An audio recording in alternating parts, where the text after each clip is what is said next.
বয়স মাত্র 7, পরে দ্বিতীয় শ্রেণীতে। তার বিরুদ্ধে কিনা চাঁদাবাজির অভিযোগ। অবিশ্বাস্য মনে হলেও এমন ঘটনায় তোলপাড় জয়পুরহাট জেলা। শিশুটির মা জানান, গত মঙ্গলবার আক্কেলপুর উপজেলার অনন্তপুর সরকারি প্রাথমিক বিদ্যালয়ের প্রধান শিক্ষক নজরুল ইসলাম প্রতিষ্ঠানটির দ্বিতীয় শ্রেণীতে ক্লাস টেস্টের জন্য সবাইকে আমাদের ছোট নদীর ছড়া লিখতে দেন। এ সময় একজন ছাত্র কয়েকটি বর্ণ ছোট বড় করে লিখে জমা দেয়। ক্ষিপ্ত হয়ে প্রধান শিক্ষক ওই ছাত্রকে বেধড়ক মারধর করেন। এতে শরীরের বিভিন্ন স্থানে জখম হয়। পরবর্তীতে স্কুলের সমাবেশ চলাকালে লাইন সোজা না থাকার অজুহাতে আবারও ওই ছাত্র সহ কয়েকজন শিক্ষার্থীকে শাস্তি দেন তিনি। আমার বাচ্চা মারছে, এই ঘটনার জন্য আমি তার কাছে জিজ্ঞেস করতে আসছি কি এমন অপরাধ করছিল যে আমার ছেলে যে এইভাবে মারলেন আপনি। তখন উনি আমাকে এইভাবে আরো আখ্যা দিল। পরে কালকে শিক্ষা অফিসারের কাছে উনি আবার মিথ্যা কথা কিভাবে সাজালো যে 1 মাস আগে এই ছেলে বলছে। 1 মাস আগে বলছে আপনি আমাকে নক করলেন না কেন, এটা আমাকে জানালেন না কি জন্য যে আমার ছেলে 1 মাস আগে আপনার কাছে চাঁদা চাইছে। আমি ওনার বিরুদ্ধে আমার অভিযোগ একটাই যে এই স্কুলে আমরা চাচ্ছি না নতুন একটা শিক্ষক, ভালো একটা শিক্ষক এখানে দেখ, আমাদের এই প্রতিষ্ঠানটা ভালোভাবে চলুক।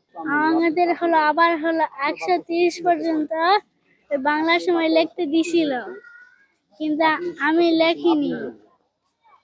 আরেকজন ছিল আমার সাথে, ওরা লেখেনি, ওকেও মারছে, 3 জনে মারছে।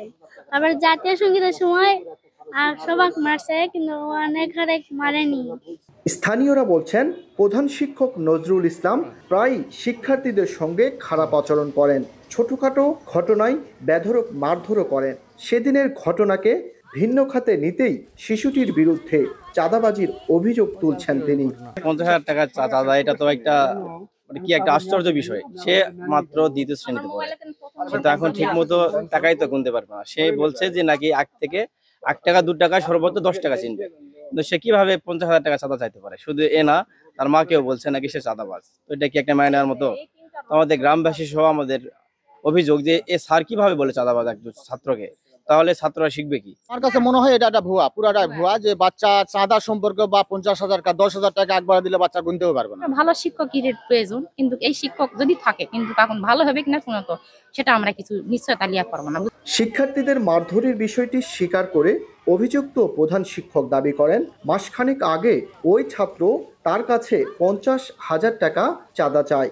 আমি তাকে তার পূর্বের কোনো এক ক্লাসে নাকি হাত দিয়ে চাটি মেরেছি, এটাই হচ্ছে আমার অপরাধ, এবং এই জন্য আমাকে স্কুলে চাকরি করতে গেলে 50,000 টাকা জরিমানা দেওয়া লাগে। ছাত্র তাসেন তালহার মা পরবর্তীতে 20-25 জন লোক নিয়ে এসে পুরা অফিস ঘেরাও করে আমাকে জুতা দ্বারা প্রহার করার জন্য উদ্ধত হয়। এ ঘটনায় ভুক্তভোগী পরিবার উপজেলা নির্বাহী কর্মকর্তার কাছে লিখিত অভিযোগ দিয়েছেন। বিষয়টি নিয়ে 3 সদস্যের তদন্ত কমিটিও গঠন করেছে প্রশাসন। এই বিষয়ে আমরা আমলে নিয়েছি, এবং যখন ওই মা তার শিক্ষকের কাছে যান, প্রধান শিক্ষকের কাছে যাওয়ার পরে তিনি বলেন যে ওই শিক্ষার্থী 50,000 টাকা তার কাছে দাবি করেছেন।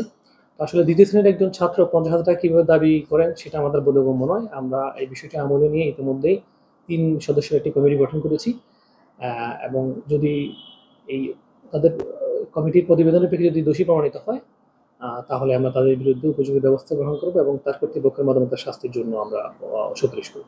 50,000 টাকা চাঁদা আদায়, চাঁদার যে দাবিটা এবং শিক্ষক কর্তৃক যে শিক্ষার্থীকে মারধর করা হয়েছে, এটি বিষয়ে আমরা তদন্ত করব, এবং তদন্ত করে যে এর দোষী হবে তার বিরুদ্ধে আমরা প্রয়োজনীয় ব্যবস্থা নেব, বিভাগীয় শাস্তিমূলক ব্যবস্থা আমরা গ্রহণ করব।